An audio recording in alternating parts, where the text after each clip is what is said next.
Lição de número 59. O título é Sigamos até lá. Está no Evangelho de João, capítulo 15, versículo 7. Jesus disse: Se vós estiverdes em mim, e as minhas palavras estiverem em vós, pedireis tudo o que quiseres, e vos será feito. Emmanuel nos dá a leitura, a interpretação, a gente vai ler, depois voltamos explicando. Na oração dominical, Jesus anuncia aos cooperadores a necessidade de observância plena dos desígnios do Pai. Sabia o Mestre que a vontade humana é ainda muito frágil e que inúmeras lutas rodeiam a criatura até que aprenda a estabelecer a união com o Divino. Apesar disso, a lição da prece foi sempre interpretada pela maioria dos crentes como um recurso fácil obtenção do amparo celestial. Muitos pedem determinados favores e recitam maquinalmente as fórmulas verbais. Certamente não podem receber imediata satisfação aos caprichos próprios, porque no estado de queda ou de ignorância, o espírito necessita, antes de tudo, aprender a submeter-se aos desígnios divinos, a seu respeito. Alcançaremos, porém, a época das orações integralmente atendidas. Atingiremos semelhante realização quando estivermos espiritualmente em Cristo. Então, quando quisermos ser-nos afeito, porquanto teremos penetrado o justo sentido de cada coisa e a finalidade de cada circunstância. Estaremos habilitados a querer e a pedir em Jesus, e a vida se nos apresentará em suas verdadeiras características de infinito, eternidade, renovação e beleza. Na condição de encarnados ou desencarnados, ainda estamos caminhando para o Mestre, a fim de que possamos experimentar a união gloriosa com seu amor. Até lá, trabalharemos e vigiemos para compreender a vontade divina. Bonita, né? É uma mensagem muito, muito bonita. Sigamos até lá. É uma proposta de, digamos assim, Emmanuel, o título dele nos convida a falar, vamos seguir até o final. O versículo é de João, onde Jesus disse no capítulo 15, versículo 7. Se vós estiverdes em mim, e as minhas palavras estiverem em vós, pedireis tudo o que quiseres, e vos será feito. Eu acho que esse versículo quase ninguém usa ele, né? As pessoas usam mais aquele outro, que tudo que pedirdes ao meu Pai em meu nome, ele vos dará. Este aqui, eu acredito que é o versículo que explica aquele lá. Casado os dois, tem sentido. Separado aquele versículo, não tem. Vamos entender. Na oração dominical, Jesus ensina aos cooperadores a necessidade de observância plena dos desígnios do Pai. Então, quando Jesus faz a oração do Pai Nosso, ele está nos ensinando a observar os desígnios de Deus. E esse é um grande desafio para nós. Nós, humanos presos ainda na samsara, como diz os hindus, né? Então, os budistas também, nós ainda estamos muito ligados ao nosso ego. E o nosso ego, ele é controlador, ele é dominador por natureza. Então, submeter aos desígnios, à vontade que não seja dele próprio, do ego, é quase impossível, é quase inadmissível. Vou falar, possível mas é inadmissível pelo próprio ego, né? Então nós estamos numa luta hoje, os cristãos, tentar adormecer, controlar mais o ego para que a gente consiga enxergar a vontade de Deus, principalmente a respeito de nós, ou seja, os nossos desígnios. Então, na oração do Pai Nosso, a gente vai ver também Jesus colocando os desígnios, principalmente o pão de cada dia, dai-nos hoje. Mostrando assim, quando eu tenho uma consonância, quando eu tenho uma sintonia com Deus, com o Pai, eu não me preocupo com o dia de amanhã, com o meu futuro. Essa ideia que a gente tem de dizer assim, você tem que ser uma pessoa precavida, você tem que ser uma pessoa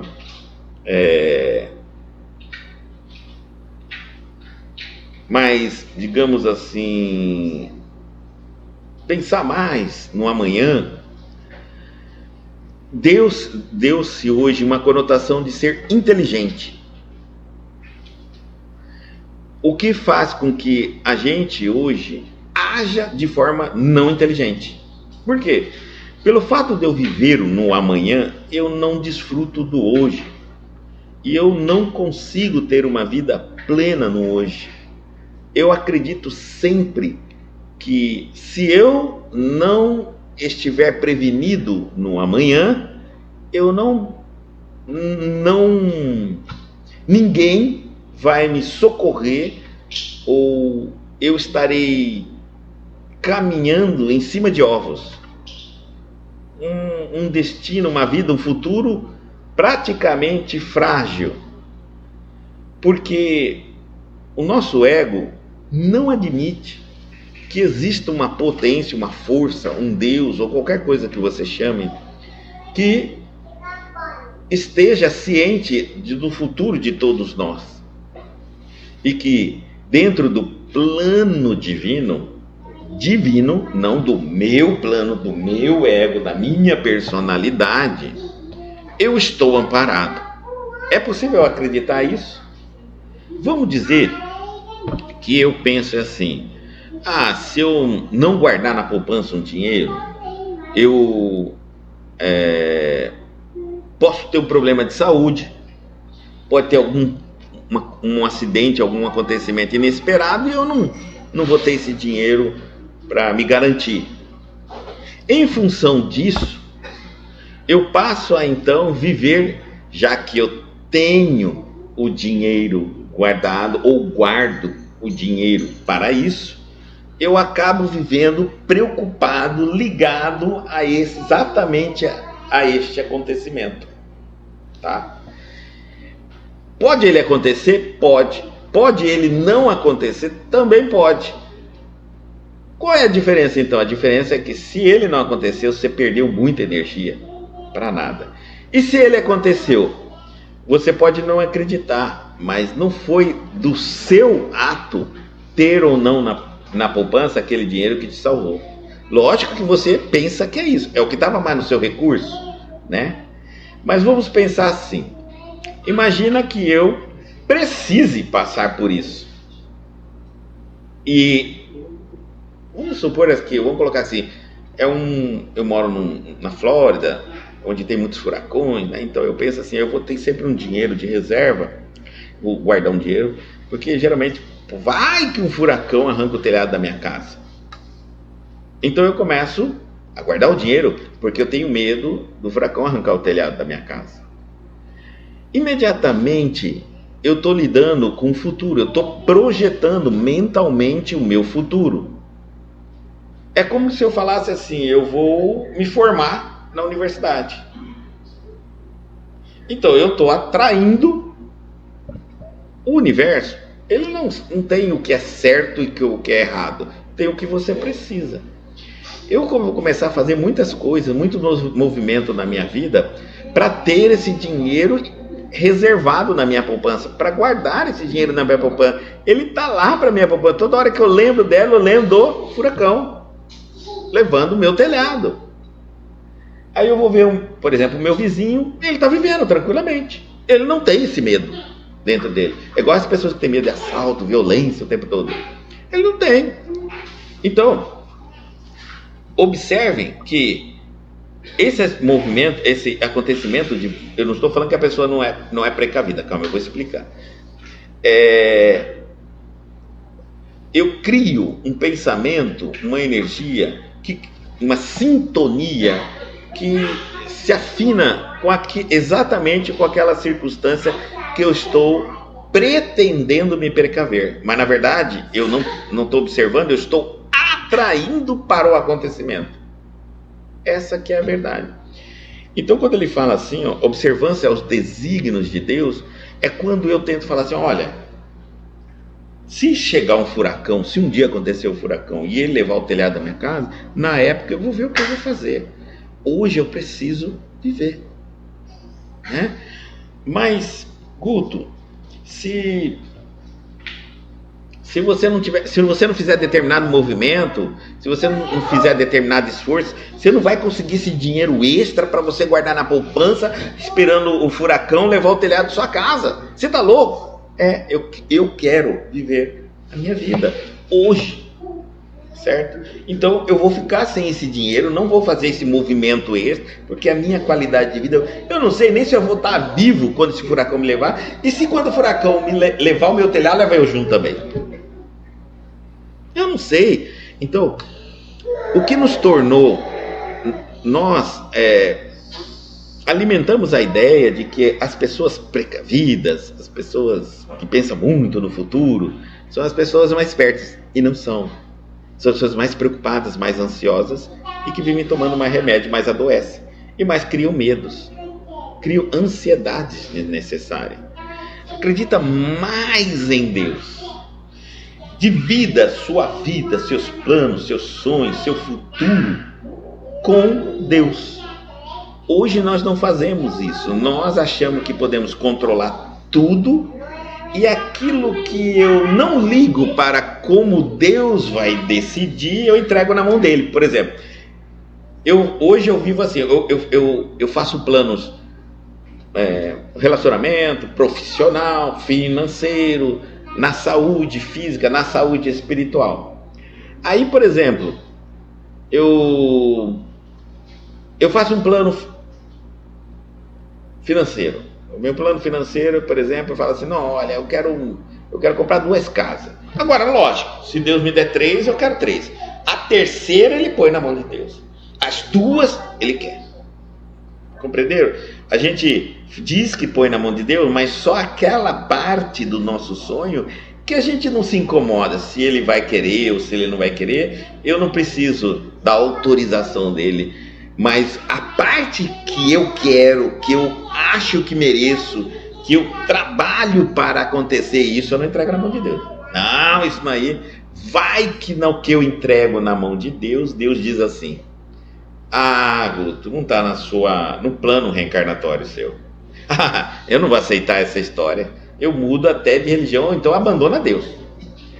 Mas é a verdade, né? Isso é em todas as áreas nossas. O que não significa, aqui eu não estou dizendo que a gente não tem que sair e buscar os nossos sonhos. Mas cuidado para que os sonhos nossos não seja primordial para alcançarmos a paz, a felicidade, se eles acontecerem. Porque os sonhos só existem para te acordar e te levantar da cama, só isso. Tenha isso na cabeça. Não importa se você vai realizá-los ou não, isso pouco importa. O que importa é que você acordou e está tendo a chance de mais um dia de respirar neste mundo para lutar por ele. Então ele só existe para isso. Porque se você alcançar o seu sonho, você não será feliz. Porque você vai ter novos anseios. É da nossa natureza. Então, isso quando esses sonhos são, estou falando materiais, no campo nosso aqui, reencarnatório. Agora, o sonho, eu tenho uma meta na minha vida, eu quero nessa reencarnação, pelo menos, queimar várias etapas da minha vida. Bom, nesse sentido, que isso aí nunca acaba. Mas matéria é matéria. Né? Assim que você conseguir algo que você quer, aquilo já começa a se autodestruir pelo fenômeno entrópico, é a própria lei da natureza. Você vai lutar muito para preservá-lo, porque a natureza vai tentar destruí-lo, voltá-lo ao processo natural, mostrando que é sua energia que tem que estar ali naquele processo, né? Então, e é por isso que as coisas vão se desvaindo, né? Porque enquanto eu desejo, eu vou construindo mentalmente. Quando eu adquiro aquilo que eu tanto queria, eu alimento por um tempo com a energia. Daqui a pouco eu quero outro e paro de concentrar energia aqui. Então aquilo que eu conquistei já começa a ir se desfazendo naturalmente, certo? Então ele está dizendo assim, ó,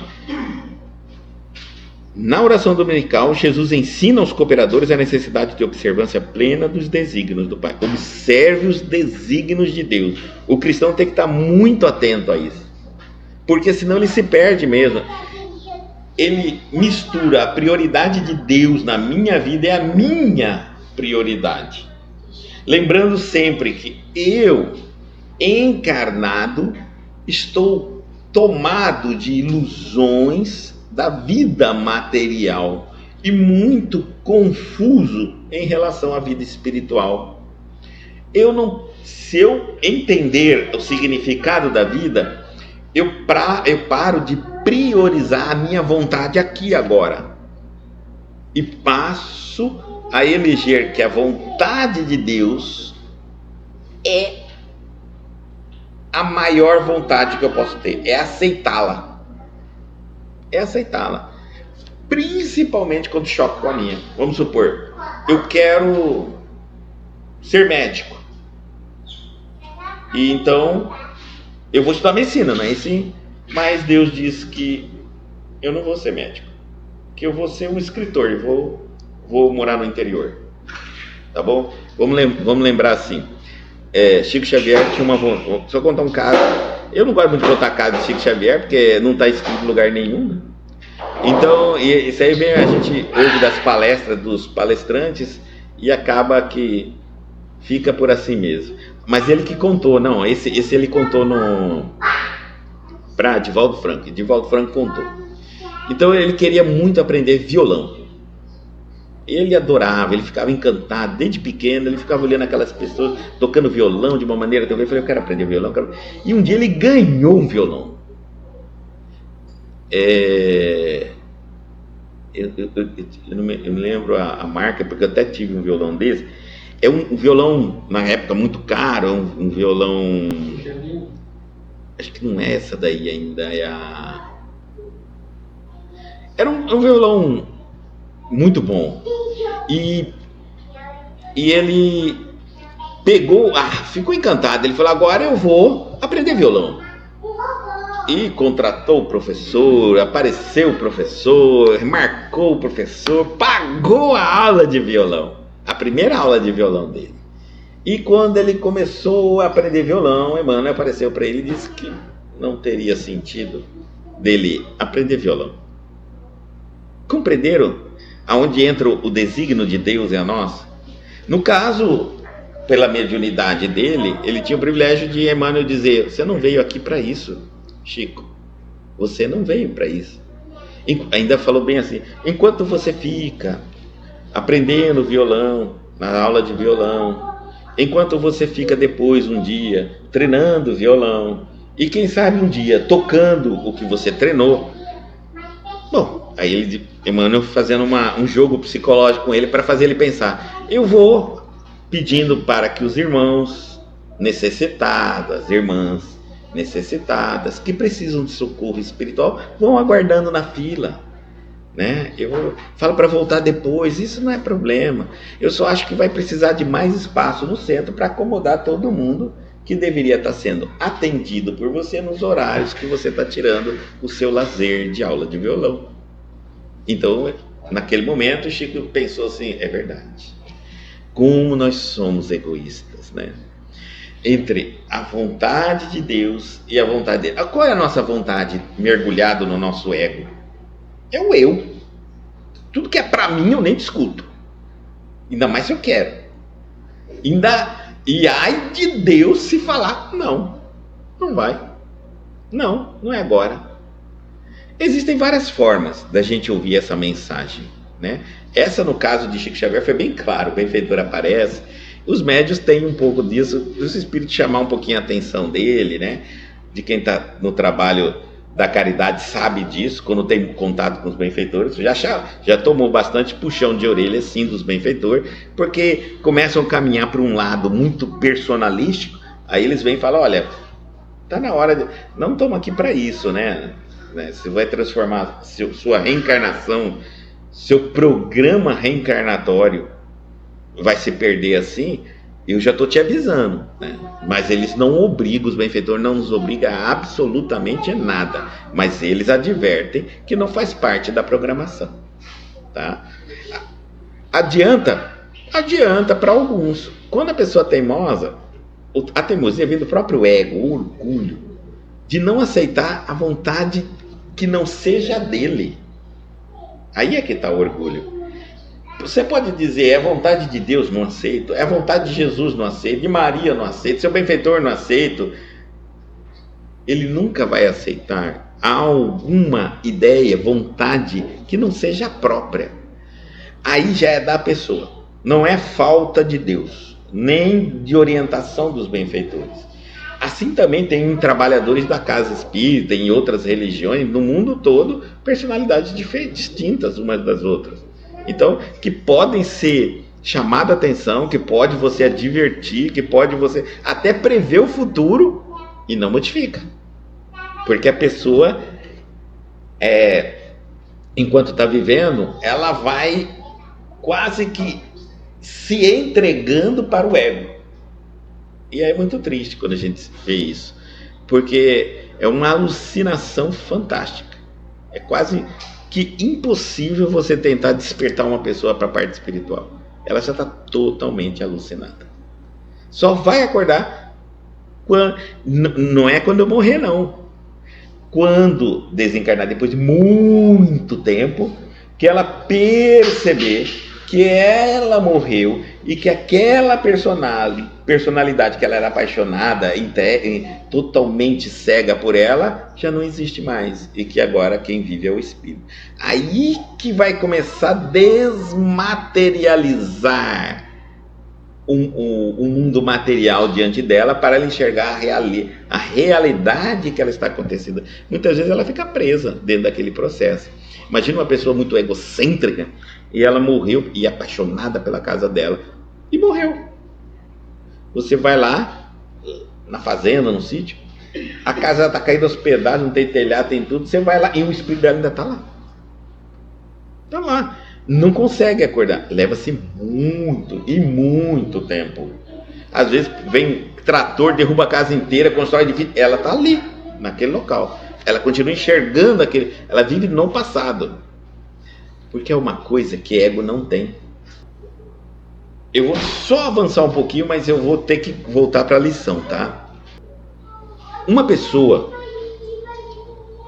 com um ego muito forte, e ela pode se perceber se ela está deixando viver dentro do ego ou não. Uma coisa muito simples. O ego, ele não tem futuro que ele não controle. Todo futuro de uma pessoa egóica, ela é uma bolha criada por ele, planejada por ele. Ou seja, amanhã, você pensa assim, amanhã é outro dia, graças a Deus, e vai dormir? Ou você pensa, não, amanhã eu vou acordar, vou fazer isso, vou fazer aquilo outro, vou fazer assim, se der isso não vai dar assim, deixa de amanhã, já quero pensar aqui, mês que vem. Observa que a bolha que você está dizendo, que a partir daquela hora que você se encontra, agora nós estamos, por exemplo, 15h31, o egóico é uma pessoa que o 15h32 para frente é como ele quer, como ele planejou, como ele planeja, não como Deus quer. Aliás, ele não consegue nem entender muito essa característica. Olha, é como Deus quer. Olha, é como Deus quer. O egóico, ele é assim. Ele vive dentro de uma bolha que ele chama de futuro. Mas não é o futuro dele. Porque o futuro dele compete a Deus. É o futuro que ele planejou na cabeça dele. É uma bolha, um sonho, uma ilusão criada por ele. Tá certo? E que dali Jamais, nunca aconteceu 100%. Nunca, nenhum ser humano na Terra. E a gente nunca aprendeu a entender isso. Quando ele não consegue ter paz, tranquilidade, calma, equilíbrio sem essa bolha, quanto mais você precisar dessa bolha, quanto maior for essa bolha, mais longa essa bolha, mais egóico você é. Você vai falar assim, você está brincando. É assim que a gente mede o nosso lado personalístico. É interessante, e a gente percebe em alguns jovens ou crianças egóicas, tá?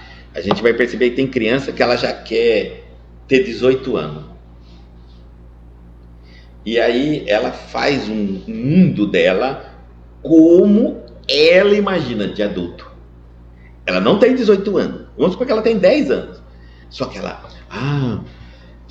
com 18 anos eu vou poder dirigir, com 18 anos eu vou poder namorar, com 18 anos eu vou poder ir, vou voltar tarde para casa, com 18 anos.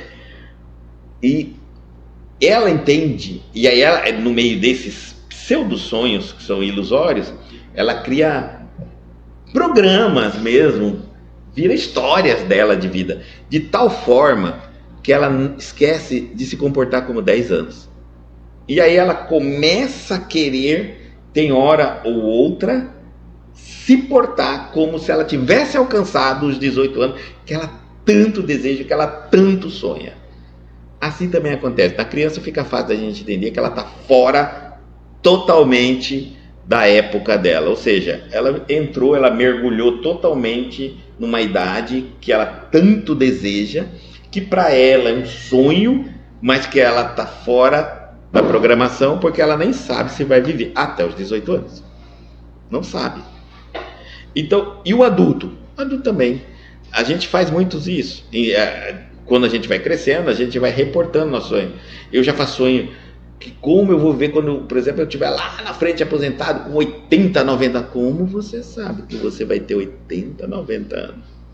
E se amanhã Deus mandasse um recado que amanhã você não acorda mais? Como você se sentiria hoje? Revoltado, brigado com Deus. E aí está a frustração. O egóico, a morte é um horror para ele. É a frustração dele. É uma punição nunca merecida. Porque ele nunca pôde viver a bolha de sonho dele. Ele só não entende que esses sonhos é uma bolha de fantasia. Inúmeras suposições. Somente isso. Tá bom? Esse é o egóico. E aí nós vamos continuando a nossa lição. Sabia o mestre que a vontade humana do homem é ainda muito frágil.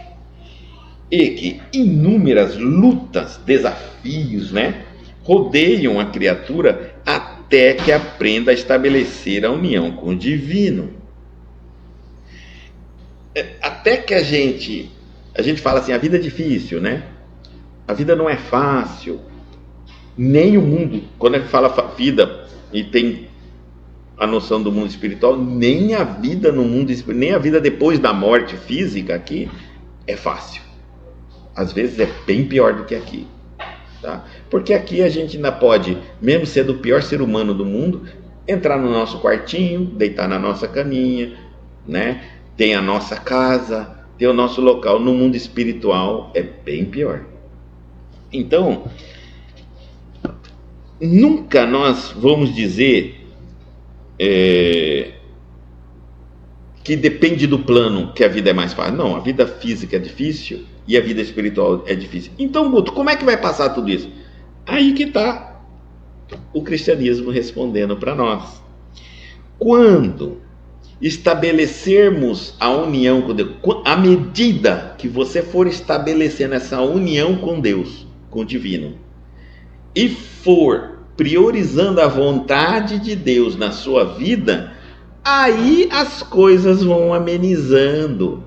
Mas pera, deixa eu entender. Você está querendo dizer que se eu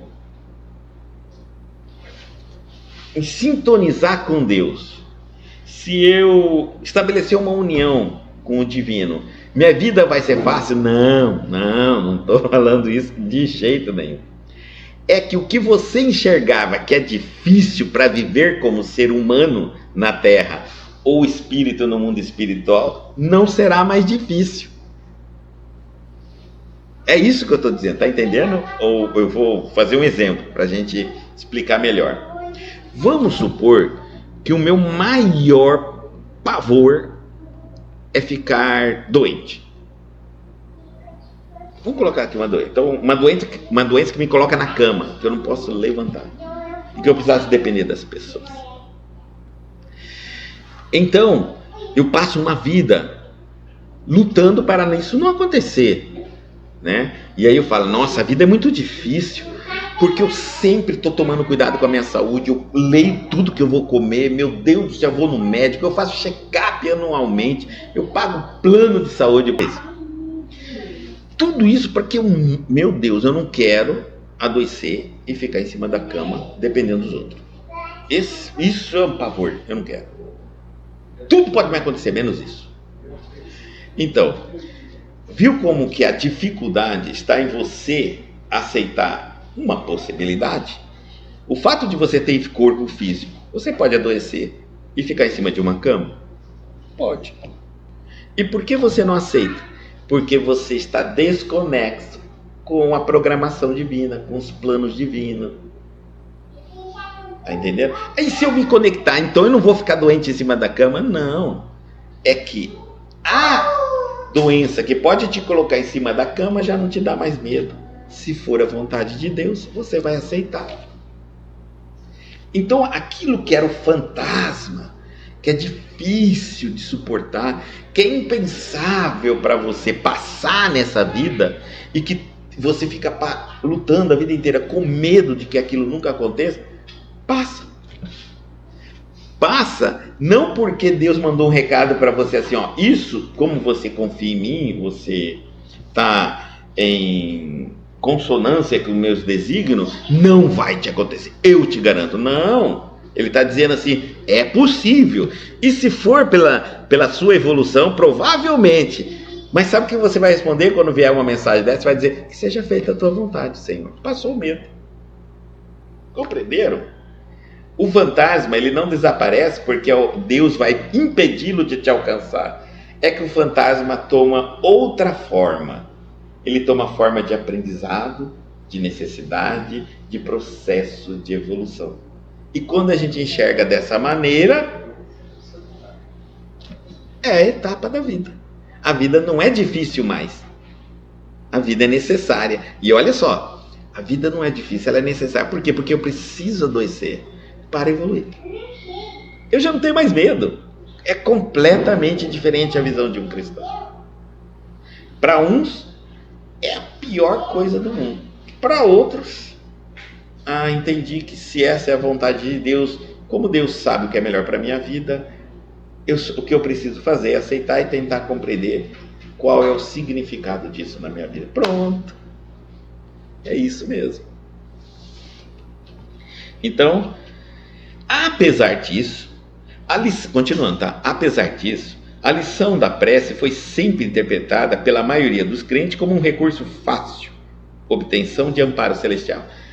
Nós aprendemos, já foi falado em outra reforma íntima, que orar é um mecanismo para driblar as leis de justiça e de amor. Então, eu percebo que vou passar por algumas circunstâncias que não quero, que não gosto, que não acho que devo passar, que não é justo na minha vida. O que eu faço? Vou orar para Deus e pronto, converso com o homem muda tudo lá e eu não passo. Eu nunca me pergunto se eu mereço. E nem imagino que já é a consequência do que eu vou passar, do que eu já fiz. Não, eu não quero pensar nisso, não. Não. Eu vou orar. Me ensinaram que eu tenho que orar. E pedir o que eu quero. Sem precisar analisar se eu mereço. E sem precisar analisar se já é consequência do que eu fiz. É mais ou menos assim. Me ensinaram que eu jogo a pedra para cima e começo a orar aqui. Orar, porque Deus vai desviar a trajetória da pedra. Mas se eu parasse para pensar, eu diria, não tem sentido. Existem coisas que eu criei. E existem coisas que é o plano divino. As coisas que eu criei, eu fiz porque eu achei que era melhor para mim, que era benéfico para mim. Então eu não consultei Deus. E então eu fiz. As consequências daquilo que eu fiz é meu, totalmente meu. Totalmente meu. Assim é uma pessoa que eu diria assim, responsável, né? Quando a gente vai alcançando a maioridade, a gente vai se tornando responsável pelos atos. Agora, as coisas que não dependem de mim, que eu não sei até onde é as minhas consequências, eu posso pedir a Deus, sim, para que Ele me ajude a passar por, mas não me livre disso ou daquilo. Porque se eu pedir para me livrar, eu tenho certeza que não foi eu que programei isso. Eu tenho certeza, por exemplo, que eu joguei a pedra para cima e falei, Senhor, livre-me da pedrada na minha cabeça. É possível isso? Tem sentido isso? Então, eu não sei. Mas, Senhor, caso a pedra caia na minha cabeça, que eu suporte a pedrada amando o teu santo nome e busque aprender qual o significado dela. Então a pedra veio na minha cabeça, puf, acertou. Doeu pra caramba, fui no pronto-socorro, deu ponto, dali em diante fui estudar por que a pedra caiu na minha cabeça. E eu fiz a oração pedindo a Deus para que ele desviasse, caso que me desse força para resistir à pedrada. E eu realmente estou resistindo à pedrada. Eu fiz o ponto, tomei as injeções, etc. Agora eu estou aqui estudando e aprendi que existe gravidade e que a gravidade atrai os corpos para o centro da Terra. Eu descobri que não tem nada a ver com Deus. Então, a pedrada na cabeça fez você descobrir, através da ciência, que existe uma lei, que você está ferindo esta lei. Não, você evoluiu, acabou de evoluir. Qual vai ser a próxima pedrada na cabeça? Nunca mais. Porque você sabe que se você ficar na trajetória da pedra, e se você jogar a pedra, é probabilidade dela cair na sua cabeça. Ponto final. Simples. Algumas pessoas vão dizer, do jeito que você está explicando, parece que não existe Deus. Não existiu Deus. Deus fez você encontrar a verdade. Se é a verdade dos seus ensinamentos, das suas leis, já foi descoberto pela ciência e transformado naquelas palavras complicadas que muitas vezes a gente lê e não entende, tudo bem, aprende. Isso não muda nada, porque a ciência não altera a lei de Deus. A ciência só descobre a lei de Deus. Só.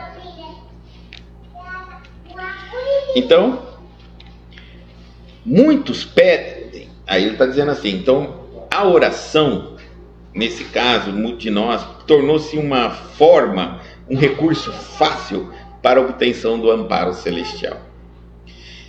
Quanto mais eu tenho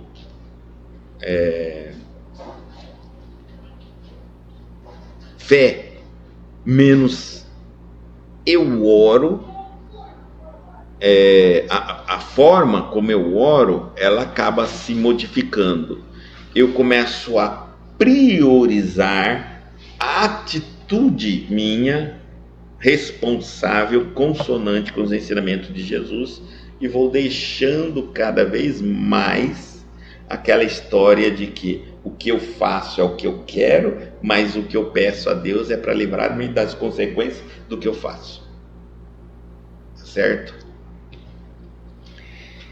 Muitos pedem determinados favores e recitam maquinalmente as fórmulas verbais.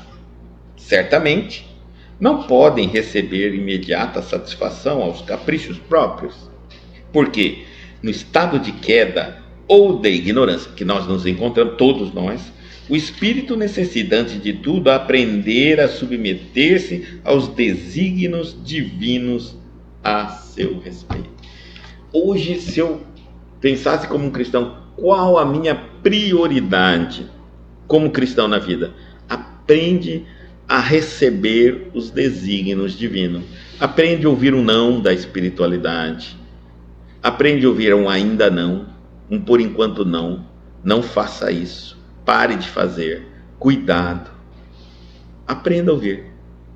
Para isso, eu tenho que superar, meu espírito terá que superar o meu ego. Nós, nessa terra, recebemos milhões de estímulos para o ego. Milhões deles. Sabe, tem pessoas na terra que a cada 5 anos tem uma experiência espiritual. Tem um insight que ele pode ser espírita. A maioria das vezes, anos, ela pensa que ela é pura matéria, que é aquilo que ela come, dorme, levanta, caminha, pensa, procria e morre. A maioria de nós, totalmente iludida pelo próprio ego, acredita realmente que é aquilo que o espelho nos mostra. Acredita que é realmente um homem ou uma mulher. Agora, e ele está dizendo bem claro aqui, ó, nós estamos numa queda tão grande. Qual é a nossa queda? Quando eu penso numa direção, vamos supor, para cima, que é Deus. A gente tem essa mania de falar para cima ou para baixo, mas pode pensar para baixo também, não vai encontrar o inferno, não. Então, para cima, a gente vai olhar e vai mandar lá, onde Deus é o ápice de tudo. Daqui para lá, eu estou numa viagem inverso à matéria. Inverso. Totalmente diferente de tudo que eu experimento nesta vida. É totalmente inverso. Quanto mais eu me aproximar de Deus, mais eu me afasto da matéria. Não é possível estar onde Deus, vamos supor, esteja, uma ponta mais alta da nossa evolução, não existe matéria. Pois é lá que se forma tudo. Quanto mais longe de Deus, mais matéria irá existir. E isso é importante. Por isso que longe de Deus, quanto mais ego. Ego é o que nos separa dos demais. Ego é o que me faz achar que eu sou melhor que os demais. Ego é o que me convence que eu sou especial. Ego é o que me convence e assim vai indo. Ego é aquele pensamento que me vem de vez em quando que eu não preciso de Deus. Certo? É tudo que é apartar-me de quem? Do Criador. É o ego. Então, quando eu estou na Terra, eu estou totalmente mergulhado, eu estou totalmente iludido. Eu acredito. Quem acredita que eu penso que nem envelhecer vou? É natural. Então é por isso muito difícil da gente pedir alguma coisa a nosso favor. É isso que ele está dizendo. Porque no estado de queda, que nós somos espíritos em queda, nós somos espíritos que vivemos um segundo como espírito e centenas e milênios de anos como ego. Um reflexo do nosso desejo. É tão ilusório que você não consegue realizar nada, absolutamente nada, por mais de 20 anos consecutivos. Estou desafiando, hein? 20 anos consecutivos. Pensa aí. Vai, força mais. Menos de 20 anos, o homem desilude de praticamente tudo que ele conquista na Terra. Enjoa, se afasta, não dá mais interesse, perde valor. Até no casamento, a gente vai brincar, acontece isso. Na casa, no carro, na chácara, nos filhos, tudo. Porque não é espiritual, é material. E tudo que é material vem, já surge com prazo de validade. A nossa natureza é espiritual e não é possível se contentar por muito tempo com nada que seja matéria. Porque tudo que nós buscamos está dentro de nós. A felicidade está dentro de nós. A paz de espírito está dentro de nós. A alegria está dentro de nós. O equilíbrio está dentro de nós. A saúde espiritual está dentro de nós. Não tem nada ligado nós à terra. Tudo que tem na terra é para usarmos. Usarmos. O que nós fazemos é nos tornar escravos disso. Ao invés de nós termos e usarmos para a nossa evolução, nós vivemos para ter e cuidar daquilo. A gente passa a vida inteira cuidando de uma coisa material e aquilo se desfaz, é um sonho, é uma ilusão. E esquece de cuidar de nós, que é espiritual. Então vamos lá. Certamente não podem receber imediata satisfação aos caprichos próprios, porque no estado de queda ou de ignorância que nós estamos, o espírito necessita antes de tudo aprender a submeter-se aos desígnios divinos a seu respeito. Então, qualquer sonho, qualquer projeto de vida foi assim: olha, Senhor, eu gostaria, mas se for a tua vontade, óbvio, se for a vontade dele, vai ser o melhor para você. Não se afaste de Deus, porque o que você quer, o que você deseja, o que você sonha, não está acontecendo. É o que a gente faz? A gente cria, o nosso ego cria um sonho, uma ilusão, uma fantasia, um projeto de vida. E aí a gente começa a trabalhar e se mata mesmo para aquilo ali. Com o tempo, as coisas começam a não acontecer como a gente presumia, planejava.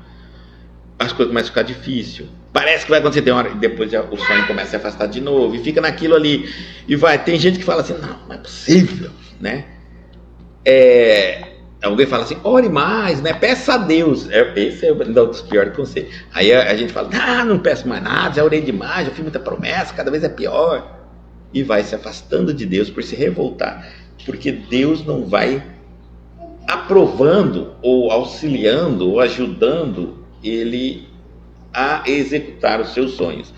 Então ele está falando assim: não se esquece que você é um espírito decaído, é um espírito materializado.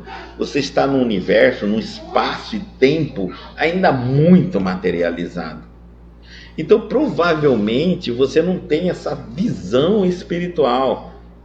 Então, antes de você se revoltar contra a vontade de Deus, calma, pensa, seja mais humilde e pensa: eu acho que eu estou errado. Com certeza o que eu quero está errado. Aí diz assim, continuando: alcançaremos, porém, a época das orações integralmente atendida. Isso eu acredito mesmo. Um dia as nossas orações serão atendidas integralmente. Aí ele diz: atingiremos semelhante realização quando estivermos espiritualmente em Cristo. Então, quando estivermos espiritualmente e não materialmente em Cristo. Então, quando quisermos ser-nos afeito, porquanto teremos penetrado o justo sentido de cada coisa e a finalidade de cada circunstância. Eu acho que aqui ele explica de uma maneira assim tão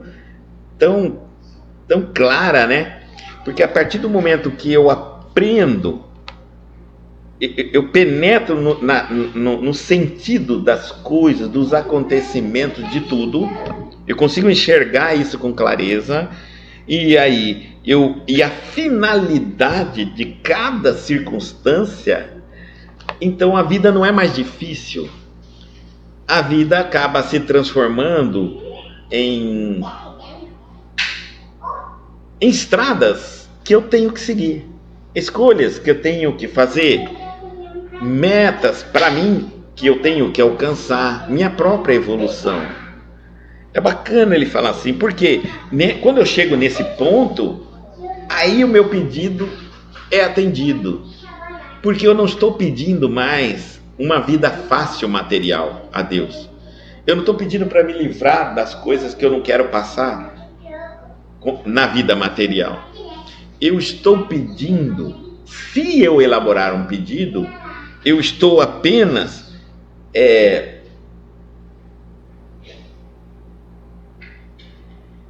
solicitando a Deus uma oportunidade de passar por uma determinada circunstância, tendo conhecimento da minha capacidade, do meu conhecimento, aproveitar essa reencarnação. Eu quero aproveitar. Então minhas orações vão ser o seguinte: ó Senhor, eu acredito que hoje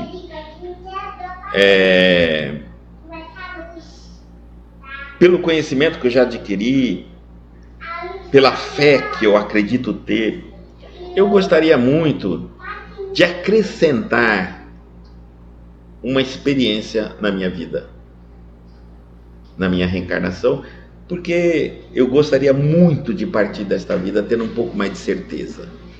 Então, qual seria ela? Um problema financeiro, uma determinada doença, sei lá, um problema de relacionamento, um problema espiritual, qualquer coisa que eu achasse que eu cresci tendo medo disso, ou não querendo nem muito tocar, né, nessas coisas.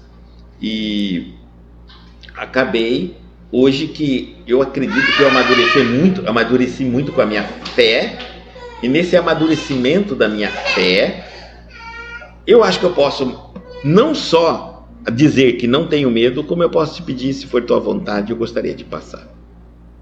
Olha que grau nós chegamos. Eu quero aumentar as provações minhas. A Janete está falando, pode ser que esse pedido eu faço até inconscientemente? Sim. Muitas vezes, vamos supor, eu não consigo, não estou tolerando, não estou conseguindo ficar próximo de uma determinada de uma pessoa, está tendo uma certa repúdia, e essa pessoa é alguém da minha família, ou alguém que eu preciso ter essa convivência, e aí eu começo a pedir a Deus, ô meu Senhor, que eu não encontre, que a gente não cruze o caminho, entendeu? Mas, um dia, eu dormindo, eu evoluindo, estudando, lendo isso e aquilo, eu evoluo e entendo que é necessário uma certa convivência, uma certa proximidade. Mas antes, quando alguém falava é necessário a convivência, até doía. Hoje, aí quando eu penso se é necessário, já não me dói tanto. Eu acho que eu estou disposto a tentar. E a minha oração agora é implementar essa dificuldade. Ou seja, se for possível, eu gostaria de testar, eu gostaria de partir deste mundo sem carregar aquela lembrança daquele sentimento que me despertava a respeito de uma determinada pessoa, de um inimigo que me perseguiu. Então, é permitido. Eu me abro para as possibilidades de acontecimento. Enquanto outras vezes eu nem sequer... eu diria assim, eu não oro pedindo isso, mas mentalmente eu falo, tomara, o fulano tá lá, então eu não vou. Fulano vai passar tal na rua, então eu não passo. Agora eu já estou aberto a essa pessoa, disponibilizando a Deus a grande oportunidade de passar por aquelas circunstâncias. Eu já estou participando das provas na minha vida. Muito bacana isso. Então, porque nós encontramos o sentido da vida. Experiências. Esse é o sentido. Submeter à vontade de Deus. Olha aqui, isso aqui tem muito o que falar. Tá? Submeter à vontade de Deus. Não é fácil falar sobre isso, porque hoje nós vivemos um momento onde a gente está aprendendo, né, a moda agora das escolas, das famílias, a nós nos revoltarmos. Então, a criança tem que decidir o sexo, o gênero dela com pouca idade ainda. Ela tem que dizer assim, eu vou ser tal coisa, eu sou tal coisa. E não o que Deus quis para mim. Ela não faz essa leitura primeira. Como ela ainda não aprendeu a espiritualidade ainda, não chegou, não está mergulhada nessa possibilidade, não é porque ela é criança, muito adulto também que não está, então ela não sabe ainda fazer uma primeira leitura da vontade de Deus na vida dela. Então, por exemplo, se ela olhasse o corpo dela, a natureza está dizendo a ela quem é ela, se ela é um homem ou se ela é mulher. E quem disse isso para Ela, Deus. Foi Deus quem disse a ela que ela é homem ou mulher. E quando Deus disse isso, parece, né, que não perguntou a ela se ela ia gostar de ser homem ou se ela ia gostar de ser mulher. Mas perguntou. Agora que é o problema, perguntou. E a pessoa sabe o Espírito porque veio assim. Certo? Então, se eu tenho que aceitar os desígnios de Deus, aqui é o momento. É um dos mais difíceis testes que nós temos. Mais difícil. E não recorrer à ciência para fazer uma mudança, uma adaptação para essa transformação, para fazer o que eu quero e não o que Deus quer. Tá certo? Isso só um momento muito difícil da gente... É um exemplo muito claro da nossa não observância às leis de Deus. E com fato a isso, a gente tentou criar, a psicologia se remodelou para tentar explicar essa coisa de que a gente tem o direito, a liberdade de ser o que deseja ser, né? Na verdade, se eu reencarnei com uma fisiologia diferente da minha psicologia, exatamente essa reencarnação diferenciada é para que eu aprenda com essa diferença e não para que eu elimine a diferença.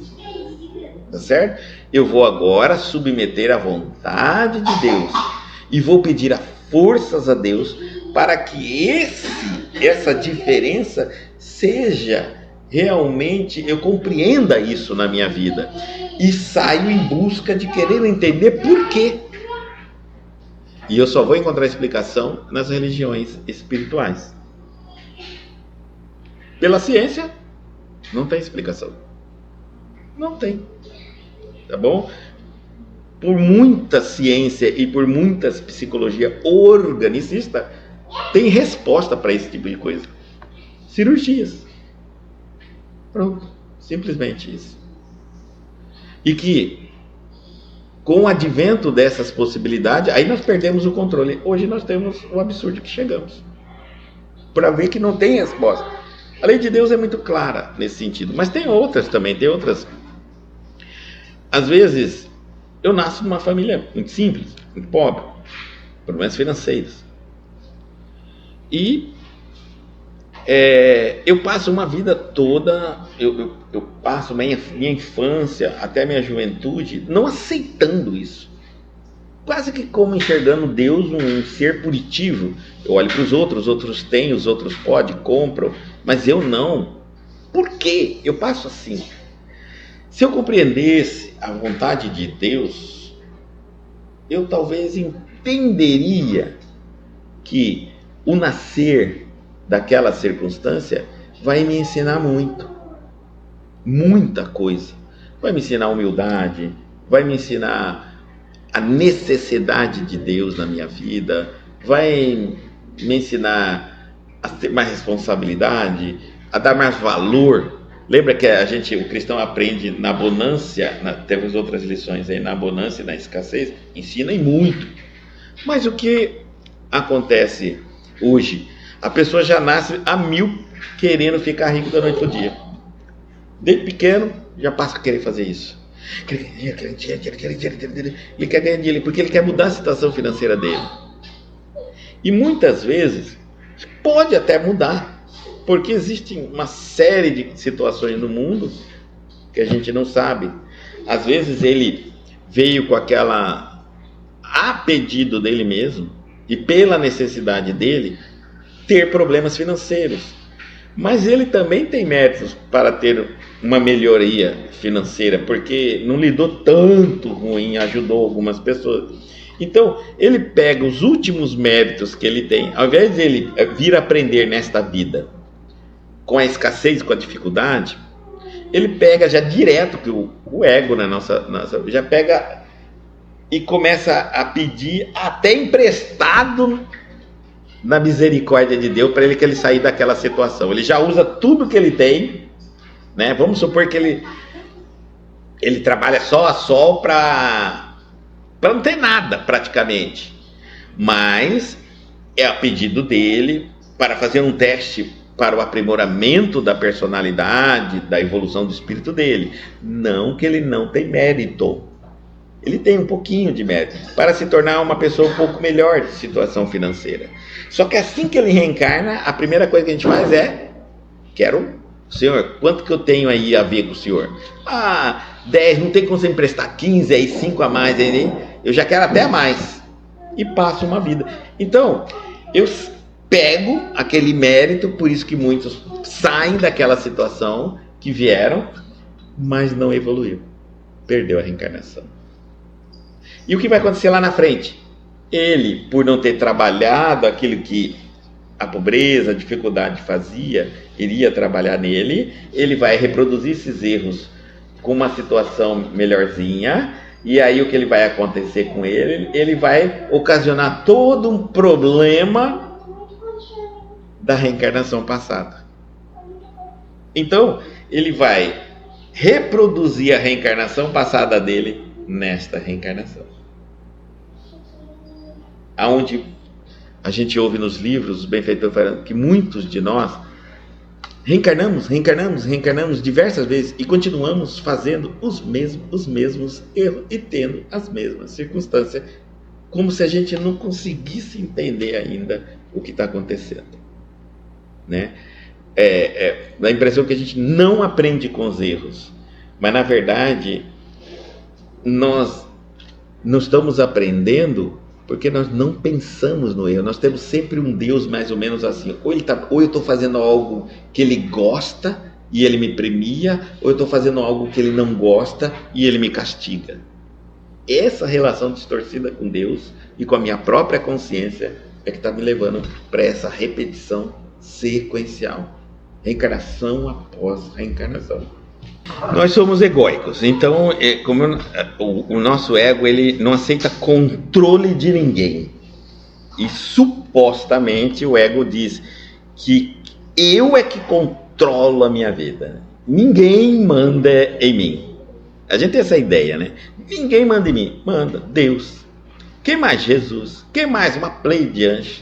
Qualquer espírito mais evoluído com você deveria. Se você for um cristão e humilde, todos eles mandam em você. Acredite, vale a pena segui-los. Acredite, tá? Agora, o nosso ego tolhe isso. Se a ideia não for minha, se eu não for, se eu não aceitar isso de uma maneira que me favoreça, não aceito ninguém mandar na minha vida. Eu acho muito interessante as pessoas que dizem: ninguém manda em mim, ninguém manda na minha vida, ninguém determina o que eu devo ou não fazer. São as mais comandadas, são as mais escravas das sombras. Porque pode realmente, com essa ideia, afastar os bons espíritos que não mandam em você, mas que te aconselham e te advertem o buraco que você vai cair. Somente fazem isso. E que você insiste em cair no buraco porque acha que, se pular no momento certo, está seguindo alguém que não é da sua cabeça. Não é você que quer. Pense, eu falo para um filho: se você der mais um passo, você vai cair no buraco, eu estou vendo daqui. Mas um filho teimoso fala: eu não tenho que obedecer ninguém, eu dou se eu quiser, e buf, cai no buraco. Eu digo assim, naquele momento ele seguiu o ego dele. E por que ele foi avisado? Porque ele tinha merecimento para poder decidir. O livre-arbítrio dele está em ele decidir, depois de alertado, se ele continuava no passo ou se ele parava.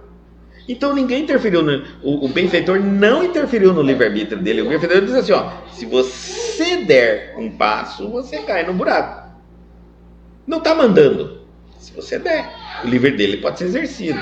Deus deu a ele só mais um elemento para ele decidir. Porque se ele desse e caísse, você fala: por que ninguém me avisou? Nós somos assim. Por que ninguém me avisou? Olha o que Deus fez comigo. Tá certo? Eu mesmo assisti inúmeras vezes, tá? Pessoas que foram orientadas na vida, quebrando a cara igualzinha, como se não tivesse orientação. Vi várias e várias vezes. Cheguei até a elaborar uma tese e dizer assim, olha, previsão de futuro não muda o futuro. Não fala, o que adianta eu ver lá o futuro, né? Se eu não posso mudar, é isso mesmo. Dizer que aquele avião tal vai cair, você não tira ninguém do voo. Vai todo mundo entrar e você que é o louco. E vai cair. O que tem que ser é. E será. É assim que funciona. Lidando com essas possibilidades de ego. Nós somos muito egóicos aí. Então, por isso, mas quando tivermos penetrado no justo sentido de cada coisa, agora sim, agora as coisas estão diferentes. Agora eu enxergo a vida de maneira diferente. Eu enxergo o sentido da vida para mim. Por que eu estou aqui? Por que eu estou agora? Por que eu nasci? Por que eu estou nesse momento? Hoje muitos brasileiros fazem isso. Gente do céu, por que eu tenho que ver isso que está acontecendo no nosso Brasil? Tem milhões e milhões de brasileiros. Eu pensei, quando eu nasci, eu imaginava que tudo isso era sonhos, contavam realmente, falavam sobre isso. E hoje, né, estamos vivendo isso. Não é possível. Então, tudo tem um porquê. E aí está aqui, ó. Estaremos habilitados, continuando a lição, estaremos habilitados a querer e a pedir em Jesus. A querer e pedir em Jesus, quer dizer, aquilo que Jesus representa. Ele, então aqui, estaremos habilitados a querer e a pedir em Jesus. Significa, Jesus não é ego.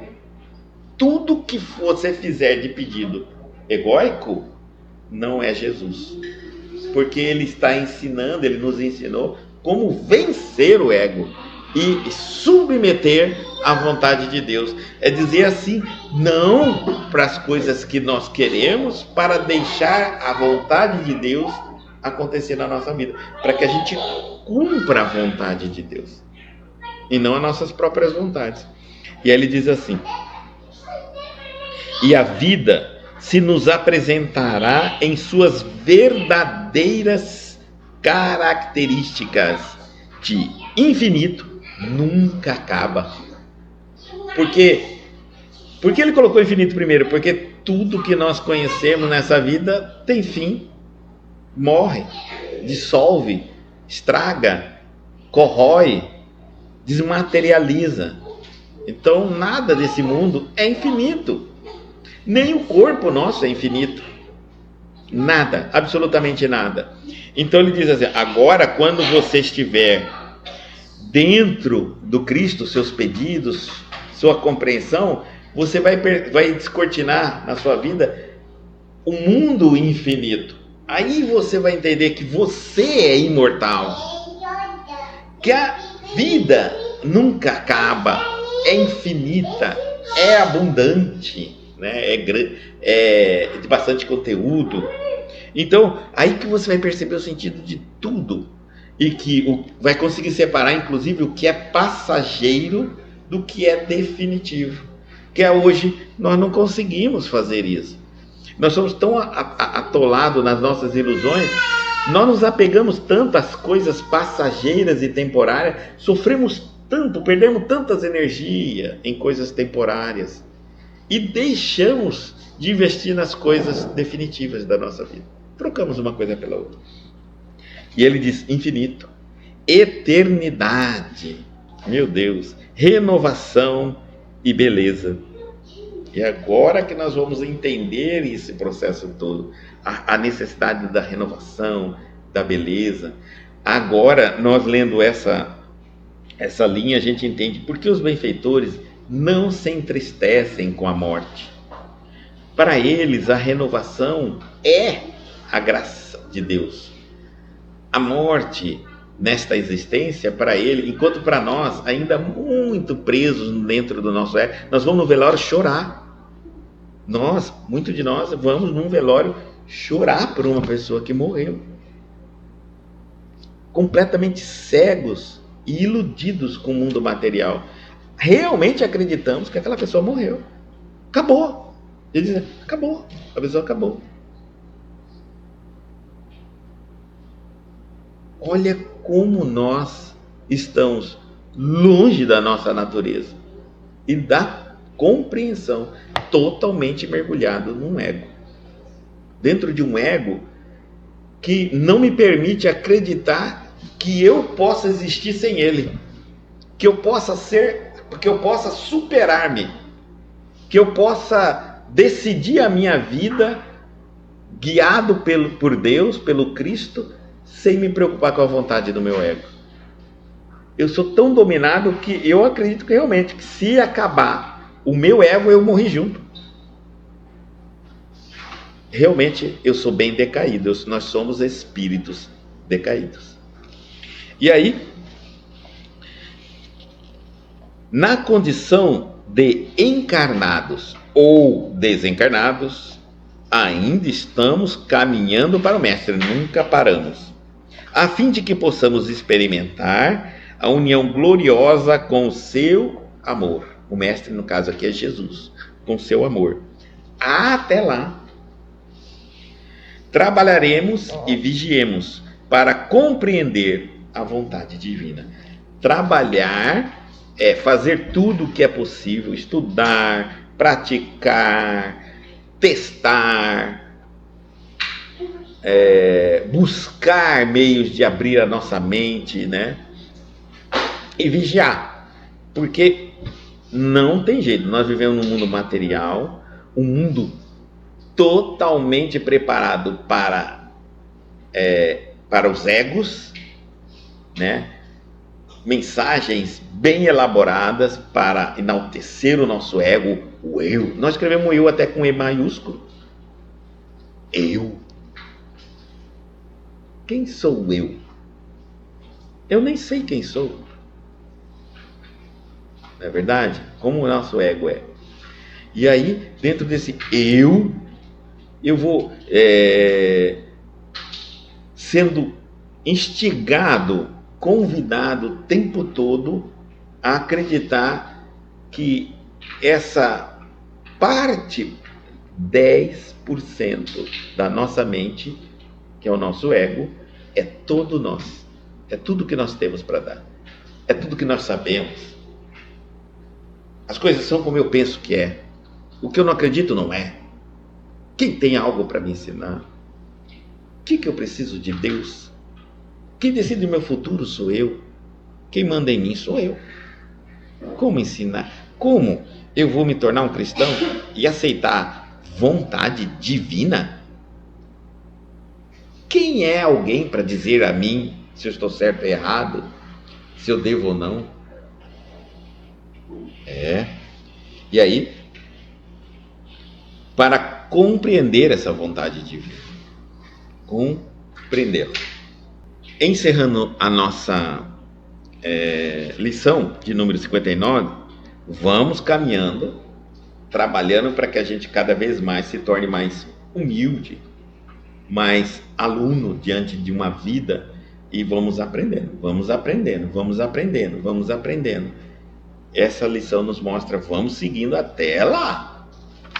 Não vamos parar nunca.